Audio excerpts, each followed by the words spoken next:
एक तरफ आरती ने बचाई एक बेगुनाह लड़की की जिंदगी और दूसरी तरफ उसकी मां ने पहली बार झपकाई अपनी आंखें। क्या ये कोई इशारा था? जिस थाने में गई थी मदद मांगने, वहीं पहुंच गए गुंडे। अब जो राज खुलने वाला है वो पूरे परिवार की किस्मत बदल देगा। आज के एपिसोड की शुरुआत होती है। कली बुरी तरह डरती हुई महफिल से भागती है। उसके पीछे प्रताप के गुंडे लगे हुए हैं। प्रताप ने गुस्से में चिल्लाते हुए कहा, भागने ना पाए पकड़ो उसे। गुंडे दौड़ पड़ते हैं। उसी समय वह दौड़ती हुई वेद के पास से गुजरती है और हवेली से निकल भागती है। इधर आरती एक ऑटो में बैठी होती है और फोन पर लाल से बात कर रही होती। आरती ने कहा, लाल, मैंने पूरी तस्करी की सच्चाई रिकॉर्ड कर ली है। ये लोग औरतों को कैसे बेचते हैं, सब कुछ है मेरे पास। लाल थोड़ा चिंतित होकर बोला, तू अकेले जा रही है? आरती, संभल कर रहना। इसी बीच आरती की नजर सड़क पर दौड़ती हुई कली पर पड़ती है, जिसके पीछे गुंडे लगे होते हैं। आरती ने चौंकते हुए कहा, लाल, एक और स्टोरी मिल गई है, बहुत बड़ी स्टोरी। वो तुरंत फोन काटती है और ऑटो ड्राइवर से बोली, भैया, जो आगे होने वाला है ना, वो वीडियो बना लेना। गुंडे कली को पकड़ने ही वाले होते हैं कि आरती बीच में आ जाती है। आरती ने गुंडे को रोकते हुए कहा, शर्म नहीं आती एक लड़की के पीछे भागते हुए? हटो सामने से।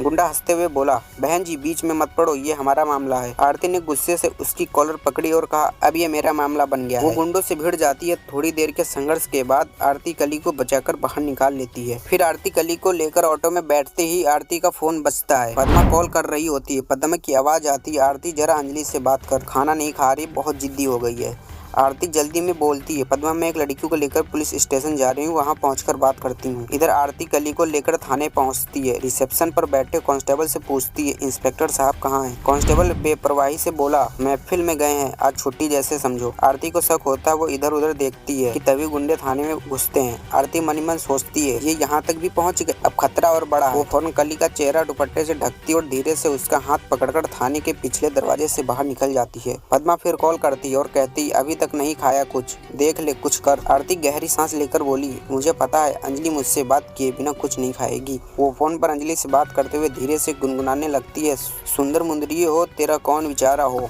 आरती की आवाज सुनते ही अंजलि की आंखों से आंसू टपकते हैं और फिर वो धीरे धीरे खाना खाने लगती है। आरती ने कली से कहा, ये मेरी माँ है अंजलि, न बोल सकती न चल सकती है, बस मेरा इंतजार करती है। जब तक मैं बात ना करूँ कुछ नहीं खाती, एक जिंदा लाश की तरह जी रही है वो। एपिसोड खत्म होता है। आरती घर पहुँचती है और कली को अपने परिवार से मिलवाती है। आरती ने कहा, मैंने ना सिर्फ ये स्टोरी कवर की बल्कि इस लड़की को बचाया भी है। क्या कली हमारे साथ रह सकती है? वो अंजलि से कहती है, अगर हाँ कहती हो तो अपनी आंखें झपकाओ माँ। गणेश कहता है, अंजलि आंखें नहीं झपकाएगी, लेकिन तभी अंजलि की आंखें एक बार झपकती हैं। सभी हैरान रह जाते हैं। उदय फोन पर भजन से कहता है, मेरे बेटी की शादी पक्की हो गई है। भजन मुस्कुराते हुए पूछता है, अरे वाह, किससे? दूसरी ओर आरती अपने परिवार को कली के बारे में बताती है। दोस्तों, कहानी लेने वाली है अब बड़ा मोड़। अगले एपिसोड में खुलने वाले हैं कई राज, इसलिए उसे देखना बिल्कुल भी मिस मत करना। धन्यवाद।